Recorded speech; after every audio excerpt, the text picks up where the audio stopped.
Hello and welcome back to Budget Bangers. You join me on a beautiful British summer's day. A quick update before I start. I have sold the Fiesta and the Mazda 3. They sold, the Fiesta sold within the day of putting it up for sale. That was no surprise. I put it up for $895. Somebody came to look at it. I was planning on standing firm at my price, and he said, would you take $8.5 for it? And I was like, you know what, there's a good profit there, I'm not going to turn you away.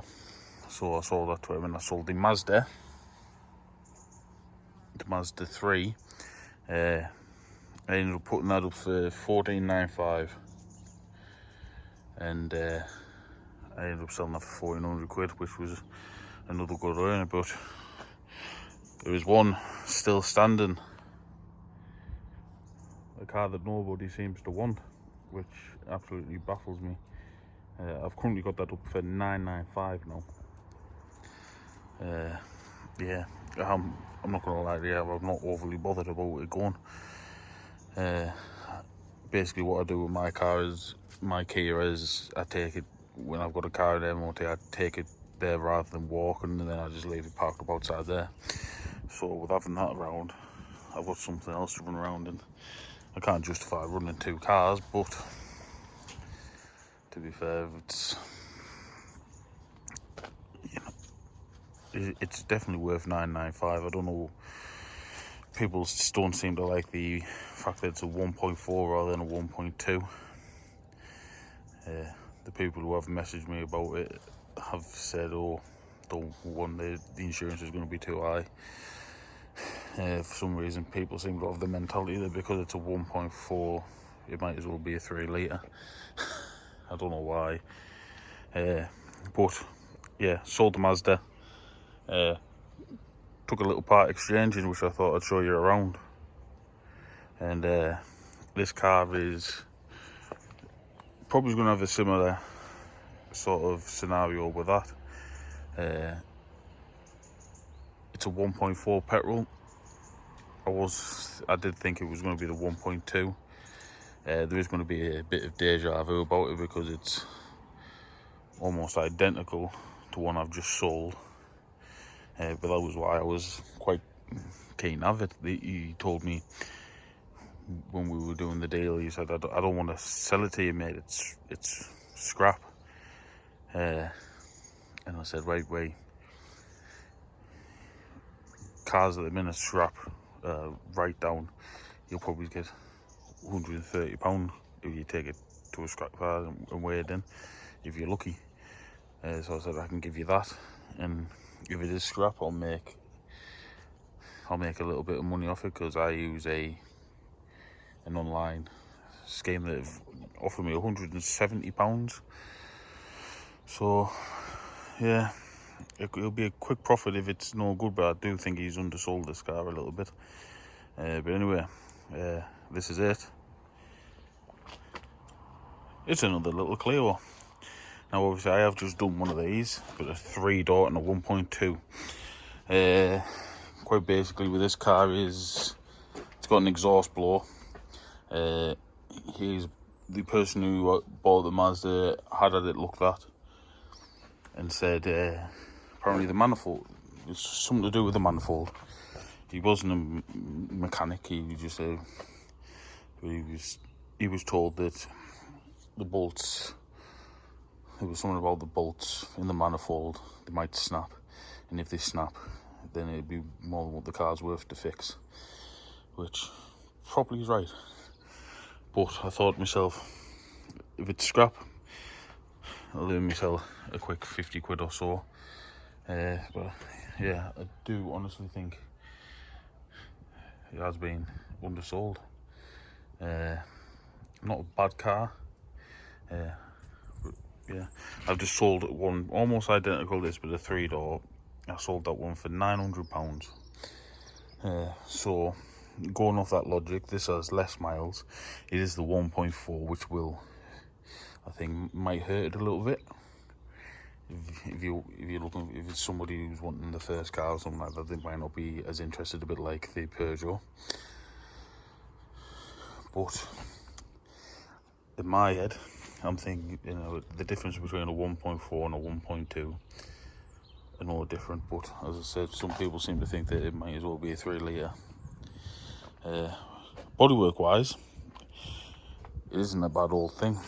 It does need some touch-ups, and luckily I've got loads of touch-up left from that last one I did. Front end, we've got a little bit of a scuff on the headlight there, bit on the corner.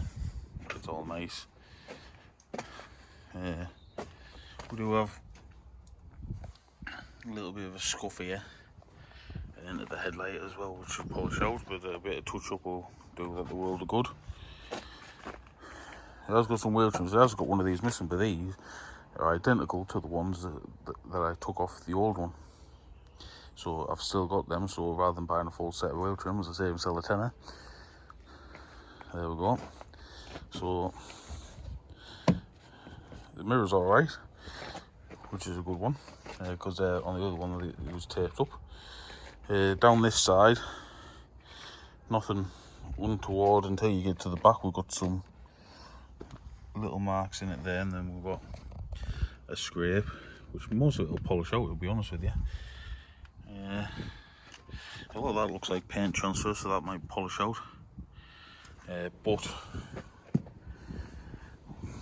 it's a bit more sinister up here. It's kind of like what the other one was like. It had that, something like that in the door, which I knocked out and tied it up a little bit. I'll be honest with you, that'll probably just get made to just touch. I'll probably just touch that up a little bit, just to kind of take your eye off it a little bit. I'm not going to be stripping down all the interior, or most of the interior, just to try and knock that out. That's if it's worth fixing. Round the back, nothing too untoward. A little scuff there, a little scuff there. Pretty basic stuff. Yeah, inside is a nice little car. Even got original Clio mats. I don't even think I've ever seen these with original mats in, because these were a little bit before my time, and by the time I started in the motor trade about 2013, so these were still an old car then. They were still about, but yeah, they were getting a bit less popular because they had the newer shape one. No books or history or anything like that, but for a £130 car, you're not going to complain. I fixed it already. Yeah. Hasn't been smoked in. The gear gator wants clipping back in properly. Fixing it already. We do have stereo controls which are broken off. I don't know whether it just wants clipping back in or not. It looks like it.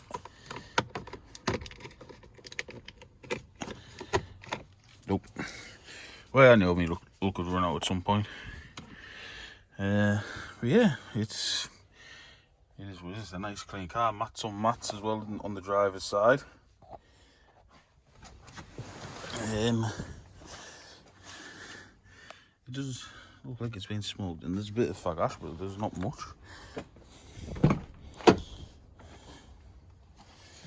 Mats on mats in the back as well. Oh, lovely job.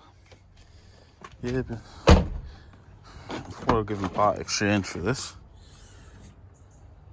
ooh, we've got some goodies in the boot. I think he mentioned something about that, now I remember. We have a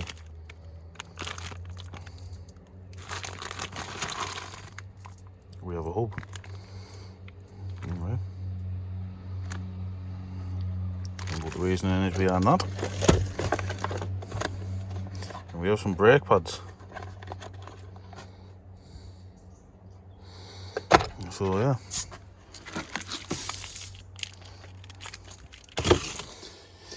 Yeah, it's not too bad in here.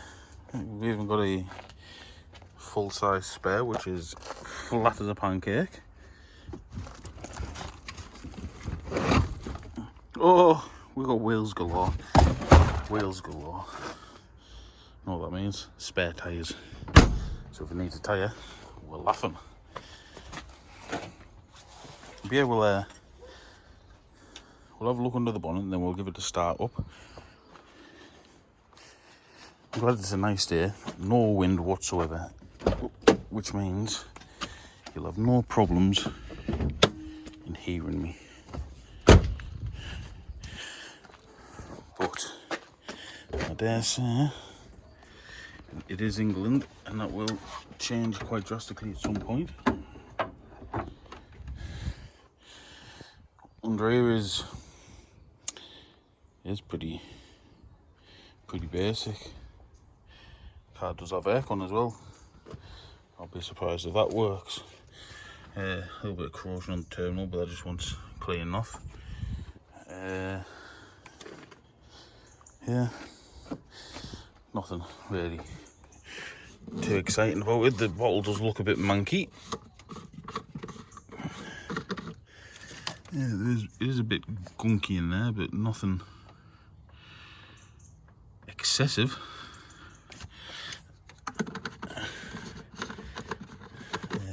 What I'll do with that is I'd clean the bottle out and run it. I dare say that all that in there could potentially be original, because I can't see like anything that looks new under here. So potentially, if it's not had water leak and it's not had its belt done, that could be original. Yeah, but we'll have a look on the cap. Cap is clean, which to anybody who knows about cars, everybody always looks straight at the cap, and if they see gunk on it they think the head gasket's gone, but that doesn't necessarily mean that.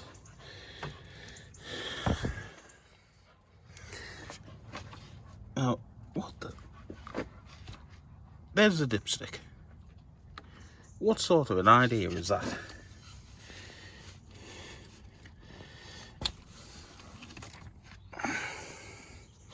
And the dipstick's nice and clean as well, and that oil looks really good as well. I dare say this car's not long since had an oil change. Which if it has, we're laughing. I mean, like, on a car like this, that dipstick's a stupid idea. Who the fuck hell thought of that? But yeah, we'll give it a start up and we'll have a listen to this exhaust. I will apologise in advance because it is quite loud. Make sure it's out of gear before we... Yep.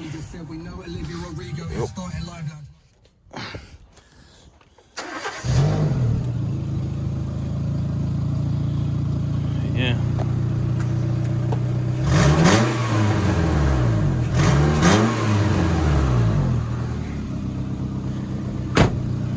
Now, I have had a quick look. I can't really see anything. Obviously, they were told it was the manifold. I don't see a manifold gasket. If it's a manifold gasket, I'm laughing because, you know, it doesn't cost me anything to strip it down, and if I strip it down and I snap bolts, I'm not losing anything. So yeah, what I'll do is at some point I'll strip it down, or I'll have a good look at it, see where I can find where this blow is exactly. If it is the manifold, I'll try and strip it down. If it's going to put up a fight in it, or it's going to snap bolts, I'll basically send it to the scrapyard and there's nothing lost. But if I strip it down and it's just a manifold gasket, we're laughing because a manifold gasket is like £6, and obviously labour wise it doesn't cost me anything. So there'll be nothing lost, but potentially quite a lot gained. That's got a bit of a short MOT as well, so before I do all that, I will have a quick look over it, see what it wants, or see what I think it wants. Passed its test with no advisories last year, and it's only got 81,000 miles on it. So I dare say, I think it had 78 in its last MOT, so it hasn't done a lot. So if it doesn't want a lot of money spent on it, I think personally this one's worth saving. It'd be worth saving, and someone will get a year or two out of it, and everybody's happy. Yeah. Anyway, we'll leave this one here because I don't want to bore you to death. But yeah, thank you for watching. If you like my content, please hit that subscribe button.